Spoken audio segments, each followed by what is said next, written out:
Hello, fellow Beyond the Gates watchers. I'm here to talk about today's October 3rd, 2025 Friday episode. We have gotten through another week of this soap opera. And not my favorite week. I've definitely given my complaints all week. And I just feel like, to me right now, after this week, there's really two characters that are carrying the show for me. And that is Bill and Dani. The story is also going in a direction that I would like it to go, and that is with Bill slowly being the one becoming obsessed with Dani now. Although he always has been to an extent. He's always enjoyed the sparring sessions with Dani. You can't convince me otherwise there. So it was good to see today when Hayley was trying to do her typical manipulation of Bill, which is why I think yesterday she went for the I still can't get pregnant with our child route to try and get him to feel sorry for her. It was kind of what he and Dani discussed yesterday, or what Dani tried to tell him, that Hayley acts innocent, but she's really pulling the strings with her emotional manipulations. And so today it didn't work, though, because when Hayley suggested they practice baby making, Bill couldn't get revved up enough. Bill was thinking about Dani while they were starting to make love on the couch, having flashbacks to one of their first arguments when the show started, having flashbacks to Dani shooting up the wedding, having flashbacks to the kiss in the office a couple episodes ago. And so he just could not get it up and get going. He had performance anxiety with Hayley, or just wasn't feeling Hayley in that moment, which is what I think. Hayley has been calling him out today and yesterday and the day before maybe about his obsession with Dani this week, now that Dani is remarried to someone else. And I mean, I think she was right. Bill was making excuses that he couldn't have sex right now because he has work to do, but Hayley called him out that those things he was saying he had to do were already done. Bill was also right in rightfully being defensive with Hayley about Dani, saying that Hayley isn't being grateful and is just always interrogating him over Dani. But she says it's because he is obsessed with Dani, and now so obsessed that he can't even make love to her. So Bill picked her up, was going to carry her to the bedroom to prove himself, to prove her wrong, that he does want to have sex with her, only to still not be able to perform. Hayley said he should see a doctor, maybe get some pills, which pissed Bill off, saying he had performance anxiety this one time and he needed to leave to have a clear head. And so he did, and he came back trying to make nice with Hayley. But I did enjoy these scenes today between Bill and Hayley. It's good to see Bill's obsession starting to rev up with Dani and it causing even more troubles for him and Hayley. I love this because I do want a lot of egg on Hayley's face. So bravo for today's episode dealing with Bill not wanting to have sex with Hayley. And maybe Bill also catching on to the fact that Dani might have been right and that she does pull some strings with emotional manipulation. On the Dani side of things, her and Andre today, not quite as entertaining. I enjoyed Andre giving Dani a foot massage. But this happened right after Dani said her and Andre's discussions are now going to be a Bill-free zone, only to, of course, bring up Bill after the foot massage, saying that was his thing with Dani, to give her foot massages. Also in these scenes, and it's something I've talked about once or twice in the past with the way this show writes things and then expects us to be entertained by them, is Dani was giving Andre more shit about Ashley. Dani getting annoyed with Andre always pushing Dani about the way she feels about Bill.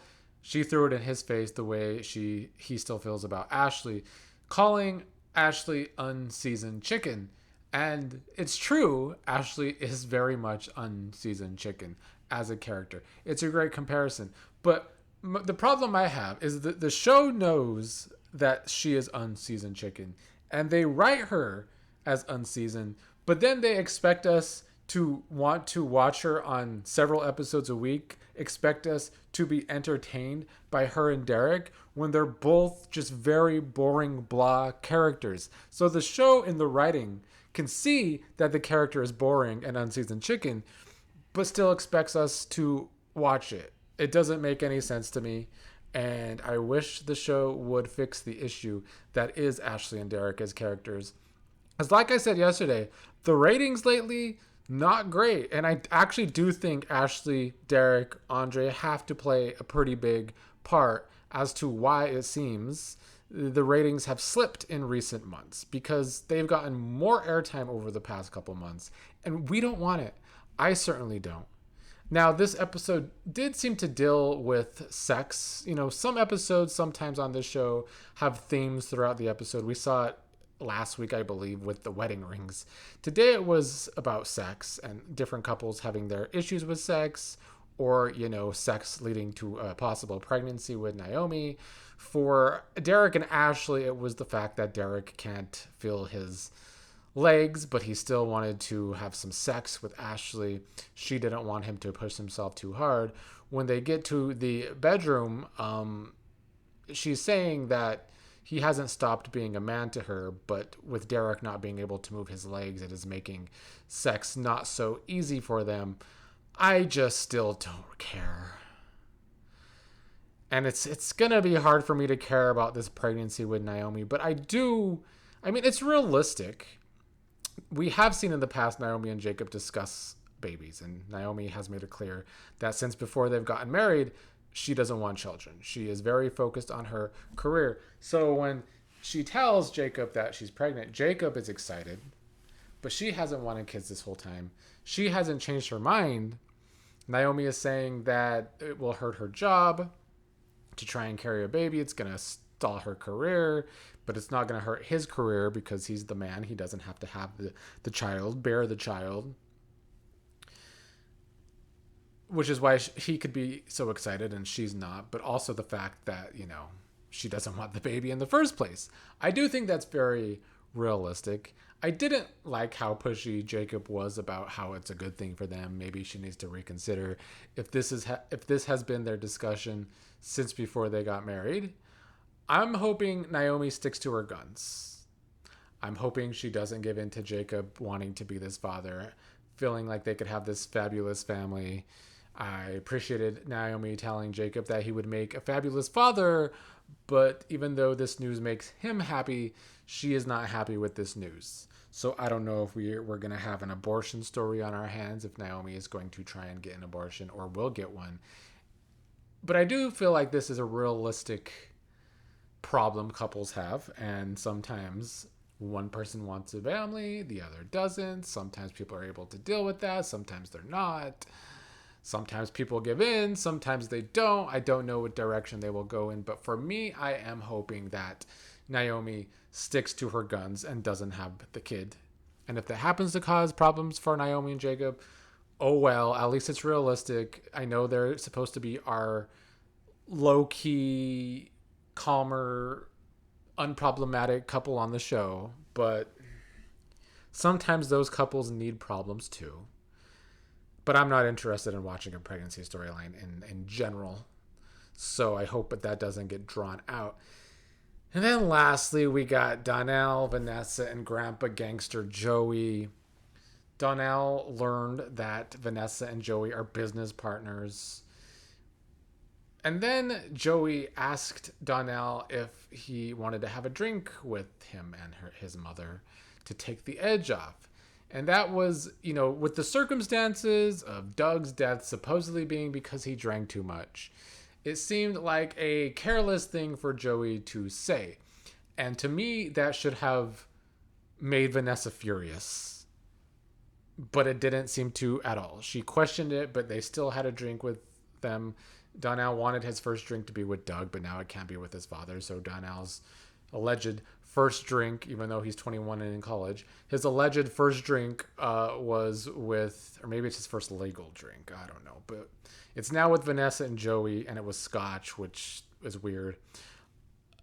Joey cheered to Doug McBride. Darnell questioned why Joey didn't mention that he knew his mom earlier in their discussion. Joey said he didn't tell Darnell because Darnell already came in upset about the casino because it was the last place Doug was, so he didn't want to add some fire there. Vanessa continued to defend Joey, telling Darnell not to blame Joey. I'm just questioning the writing, of course, for several reasons. I felt Vanessa came out of this episode looking even more terrible than usual because of the drink being offered to her son when his father just supposedly died because of drunk driving, and it doesn't make Vanessa upset with Joey is very an odd character choice to make. I already am finding a hard time wondering why I should care about where this story is going because I don't like Vanessa or Joey. So there's nobody actually rootable in the story. So they're not a rootable couple together. It's not rootable for me for Vanessa to be the one to take Joey down. So I'm hoping it's going to be Randy that takes them both down. Maybe that's a good direction I could like the show going. But also, it's not like we didn't just have this whole summer. For this whole summer, Joey has been threatening Doug to Vanessa that if Doug pushes him too hard, if Doug is trying to take him down, then it's not going to be good for Doug. So why is suddenly Vanessa not questioning that more, just going with this story that Doug really died in a car accident? Vanessa knows that Joey was involved with the person that died at the park because she was his alibi. Now she's not getting upset when Joey's offering Darnell a drink. I just feel like it's making it impossible for the character of Vanessa to ever be actually likable. She's been a hypocrite this whole time. Her friends don't call her out on her hypocrisy when Dani and Nicole's husbands have cheated on them, but they know Vanessa's this big old cheater and never call her out on it. So yeah, I think the writing for Vanessa is terrible since the aftermath of Doug's passing. And I don't know what it does for the story, but it is what it is. I don't think Darnell's going to make as big of a splash as I was hoping with this story. And he probably rightfully called it yesterday that, with this show's problems with writing men and making them weak, Darnell probably won't be the one to really give it to Joey or take down Joey. It'll probably be his twin sister whenever she comes around. And that would be just like this show, to have the man be weakened and then the woman comes to save the day. So, if that does happen, I will be here talking shit about it. In the meantime, I'm hoping next week is better, but it doesn't look better to me. I'm not going to lie. The preview didn't really do much for me outside of the Bill and Dani stuff. For me, they are the show right now. I mean, I do enjoy Leslie too. As much as I complain about how much money she suddenly has, I am entertained by her. And I actually wish she was on more this week. But I'm not looking forward to Eva being like her mom again next week. Not looking forward to that at all. Just Eva and Kat in general are going to be two characters this show has decided to destroy over the rest of the year, it seems like, with this terrible Tomas triangle. So yeah, hopefully Dani and Bill can carry this show for the month of October, because I think it's going to be a rough month. November is a sweeps month, so hopefully they'll give us some big stories or some big movement in the stories in November. But I think October is going to be rough, I fear.